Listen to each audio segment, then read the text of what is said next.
नमस्कार दोस्तों, मैं हूं आपके साथ राखी लांबा और आप देख रहे हैं न्यूज एक्सप्रेस। कहते हैं जिनके खुद के घर शीशे के हों वो दूसरों के मकान पर पत्थर नहीं मारा करते। ये मैंने क्यों कहा ये भी आपको बताऊंगी, और जब मैं खबर का विश्लेषण की शुरुआत करूंगी, मुद्दा आपको बताऊंगी, तो अंदाजा आपको लग ही जाएगा कि मैं क्यों ऐसा कह रही हूं। मुद्दा है दिल्ली में हुए कॉन्स्टिट्यूशन क्लब ऑफ इंडिया जो चुनाव हुए, इसे लेकर।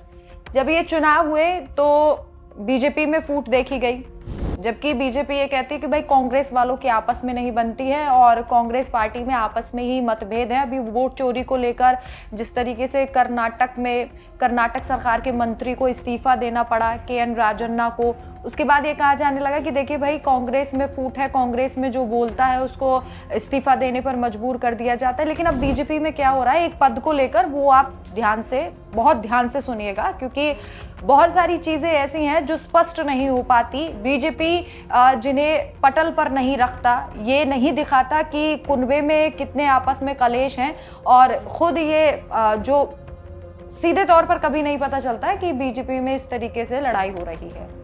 बात ये हुई कि 12 अगस्त को होता है चुनाव, और जब चुनाव होता है तो दो बीजेपी के कद्दावर नेता, एक संजीव बालियान जो जाट चेहरा है और दूसरे हैं राजीव प्रताप रूडी जो कि राजपूत चेहरा है। अब दोनों आ गए आमने सामने। जो राजीव प्रताप रूडी हैं वो 25 साल से ये चुनाव जीतते आ रहे हैं। दूसरी तरफ जो संजीव बालियान हैं वो अमित शाह जो केंद्रीय गृह मंत्री है उनके काफी नजदीकी हैं। और ये भी खबर थी कि अमित शाह ने बहुत सारे सांसदों को बुलाया और उनसे बात की और ये कहा कि आप देखिए इस बार जो है वो संजीव बालियान को वोट दीजिए, और राजीव प्रताप रूडी को कहीं ना कहीं दरकिनार करने की कोशिश की गई अमित शाह के तरफ से। लेकिन जो ये चुनाव होता है, ये चुनाव जैसे हम वोट डालते हैं, जनता चुनती है कि उनका प्रतिनिधित्व कौन होगा, बीजेपी को चुनती है, कांग्रेस को चुनती है, किसी अन्य दल को चुनती है, वैसे ही ये जो है इसके लिए वोटिंग होती है। लेकिन इसमें सिर्फ ये अलग होता है कि इसमें राजनेता जो है, सांसद विधायक जो है वो वोट डालते हैं, पूर्व सांसद विधायक वोट डालते हैं। अमित शाह ने भी वोट डाला था। नरेंद्र मोदी, अमित शाह, सोनिया गांधी, अखिलेश यादव, राहुल गांधी, प्रियंका गांधी, बड़े बड़े कद्दावर राजनेता जो है वो पहुंचे थे और उन्होंने वोटिंग की थी।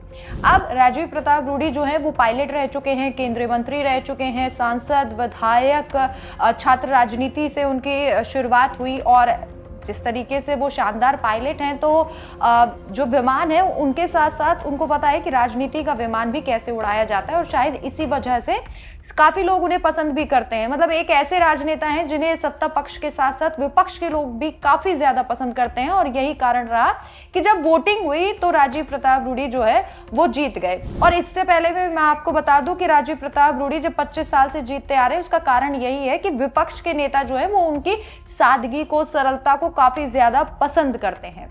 लेकिन ये सादगी और सरलता जो है वो शायद संजीव बालियान को पसंद नहीं आई। अब संजीव बालियान जब चुनाव के लिए खड़े हुए थे, हालांकि हर बार जो है निर्विरोध राजीव प्रताप रूडी चुने जाते थे, लेकिन इस बार राजीव प्रताप रूडी के सामने थे संजय बालियान।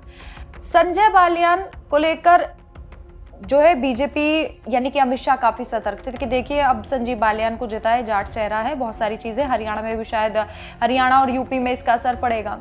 लेकिन इसका उलट हुआ, संजीव बालियान जो है वो हार गए। और एक तस्वीर बेहद वायरल हो रही है जब राहुल गांधी जो है वो राजीव प्रताप रूडी से हाथ मिलाते दिखाई दे रहे हैं सदन के बाहर और परिसर में, सदन के परिसर में। और लोगों ने कहा कि इस दौरान राहुल गांधी ने पूछा कि आप चुनाव में खड़े हैं ना, तो उन्होंने कहा हाँ, तो हाथ मिलाते हुए उन्होंने कहा कि डोंट वरी। अब ये कहा जा रहा है कि राहुल गांधी के वोट से, कांग्रेस की ताकत से या विपक्ष की ताकत से जो है वो पूरे तरीके से बीजेपी के जो राजीव प्रताप रूडी हैं वो जीत गए। दोनों ही बीजेपी के चेहरे थे। सबसे बड़ी ध्यान देने वाली बात यह है। अब क्या हुआ है, संजीव बालियान जी कह रहे हैं कि कुछ सांसद या पूर्व नेता जो उनके पक्ष में थे, 3 से 4 लोग, उनको वोट ही नहीं डालने दिया गया, उनका वोट किसी और ने डाल दिया और इसलिए वो जो है वो हार गए। 100 वोटों का अंतर था, जिस वोट के अंतर से हारे हैं संजीव बालियान राजीव प्रताप रूडी से। बिहार से सांसद राजीव प्रताप रूडी, और ये भी कहा जाने लगा कि देखिए बिहार का दबदबा आप देखिए किस तरीके से बढ़ता जा रहा है। इन सारी चीजों के बीच अब संजीव बालियान पहुंच गए कानूनी कार्रवाई के लिए। उन्होंने कह दिया कि भैया मैं तो कार्रवाई करवाऊंगा और जो है वोट नहीं, ये फेयर चुनाव नहीं है। अब ध्यान दीजिएगा, ये कहा गया कि ये फेयर चुनाव नहीं है। राहुल गांधी भी तो यही कह रहे हैं कि फेयर चुनाव हो ही नहीं रहा। राहुल गांधी ये कह रहे हैं कि वोट चोरी हो रही है और वोट चोरी के लिए बात करना जरूरी है। डेटा चुनाव आयोग का ही चुनाव आयोग के सामने रखा गया, फिर भी चुनाव आयोग मुकर रहा है। वहां तो बहुत बड़ा गड़बड़ झाला चल रहा है, लेकिन यहां भी कम नहीं है। अब बीजेपी के ही नेता, बीजेपी के ही कद्दावर नेता इस बात को कह रहे हैं कि जो बीजेपी के 2 नेता थे और बीजेपी के कई सांसद नेताओं ने वोट दिया, उसमें भी गड़बड़ी हो गई है।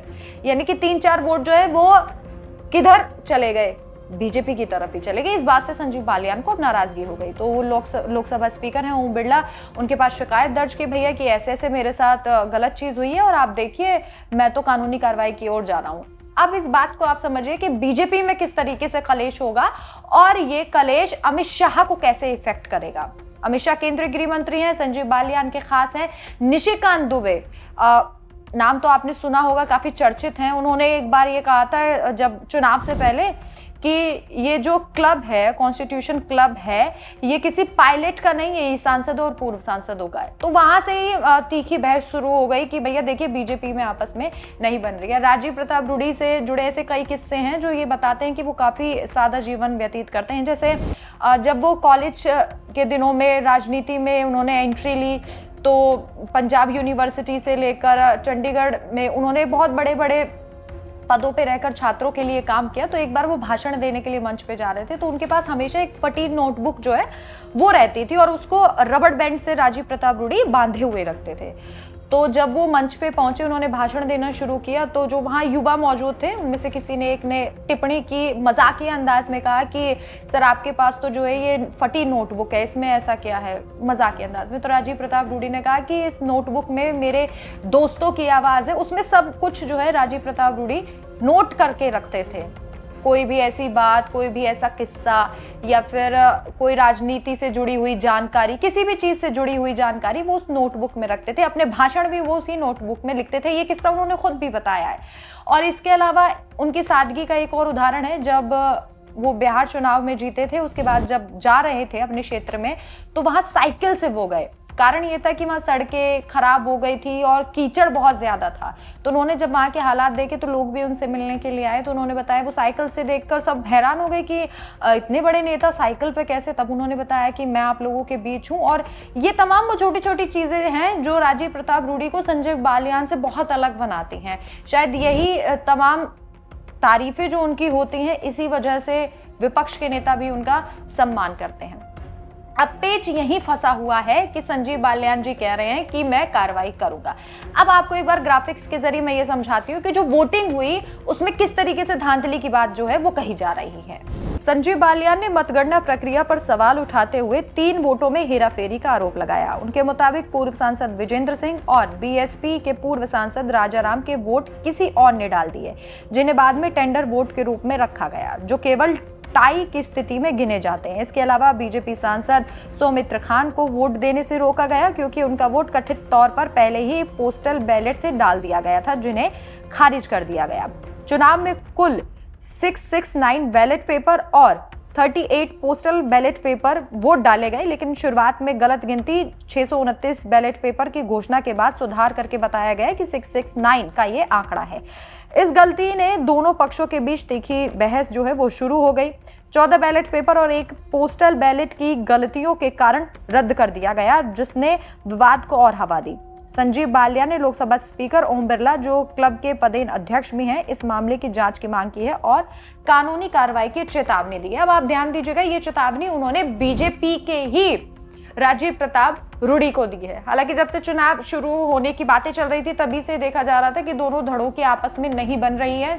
जब चुनाव हो रहा था उस वक्त राजीव प्रताप रूडी की वाइफ भी काफी टेंशन में थी और जब चुनाव खत्म हुआ, जब रूडी साहब जीत गए, उसके बाद जब मीडिया ने बातचीत की तो उन्होंने, उनकी पत्नी जो है नीलम, उन्होंने कहा कि शुरू में हमें थोड़ा लग रहा था कि नहीं कुछ भी हो सकता है, थोड़ा डर था, लेकिन बाद में जिस तरीके से वोटों की गिनती हुई और अब हमें पता चला कि नहीं, राजीव प्रताप रूडी जी जीते हैं, तो ये हम सभी की जीत है। कंगना रनौत जो बीजेपी की सांसद हैं, उन्होंने भी क्या कहते हैं, इस जो ये चुनाव हुए थे, ये वोटिंग हुई थी, इसको बड़ा ही कंफ्यूजन बताया। जो कि खुद कंफ्यूज रहती है, उन्होंने इस चुनाव को ही ये बता दिया कि कंफ्यूजन में चल रहा है। तो आप सोचिए, जब बीजेपी की ही आपस में नहीं बन रही, राजीव प्रताप रूडी जिन्हें बहुत सरल और सादगी वाला नेता माना जाता है, और संजीव बालियान आप सभी जानते हैं कि जाट नेता हैं, लेकिन संजीव बालियान विवादों में भी रहे हैं, विवादित बयान भी उन्होंने दिए हैं, लेकिन उनकी खासियत ये है कि वो आला कमान के काफी नजदीकी हैं, अमित शाह के काफी नजदीकी हैं। और इसीलिए बड़े बड़े पत्रकार जो है वो कह रहे हैं कि अब जो है दो धड़ों में जब बीजेपी बट गई है, तो अब देखना होगा कि तमाशा कैसे बनता है, क्योंकि कांग्रेस का हमेशा बीजेपी तमाशा देखती है और सोशल मीडिया पर खिल्ली उड़ाती है। अब क्या होगा ये देखने वाली बात होगी। रवीश कुमार जो है वो पोस्ट करते हैं कि क्या रूडी साहब के पीछे ईडी लगा दी जाएगी।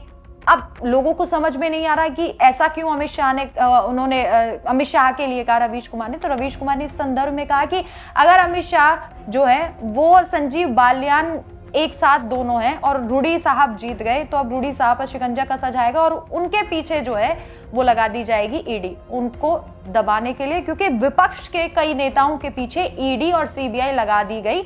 ये विपक्ष आरोप लगाता है कि भैया जो संवैधानिक तमाम एजेंसियां हैं उनका दुरुपयोग किया जाता है। अब ऐसे में देखना होगा कि जब बीजेपी के अंदर इतना कलेश होता है तो कैसे बीजेपी इस कलेश को संभाल पाती है। आपको क्या लगता है कि राजीव प्रताप रूडी जी जीत गए, हालांकि उनकी जीत जो है वो फेयर एंड स्क्वायर हुई, लेकिन जब राहुल गांधी इस बात को कहते हैं कि देश में जो चुनाव होता है उसमें बहुत ज्यादा धांधली, आप सोचिए कि करोड़ों लोग जो है करोड़ों लोग जब वोटिंग करते हैं उसमें धांधली की बात को राहुल गांधी तथ्यों के साथ उठा रहे हैं, तो बीजेपी को इतना बुरा लग रहा है। लेकिन जब आपकी बीजेपी के बड़े नेता संजीव बालियान, एक बड़े नेता, वो इस बात को कह रहे हैं कि जब तमाम सांसदों का वोट डाला, पूर्व विधायकों, राजनेताओं को वोट डाला, तब भी धांधली हुई है, तो आप सोचिए ये क्या लोकतंत्र में धांधली नहीं होती होगी? लोकतंत्र में जो वोट काटने की बात हो रही है, क्या वो नहीं होता होगा? आपकी क्या राय है? हमें कमेंट करके अपनी राय जरूर बताएं। नमस्कार।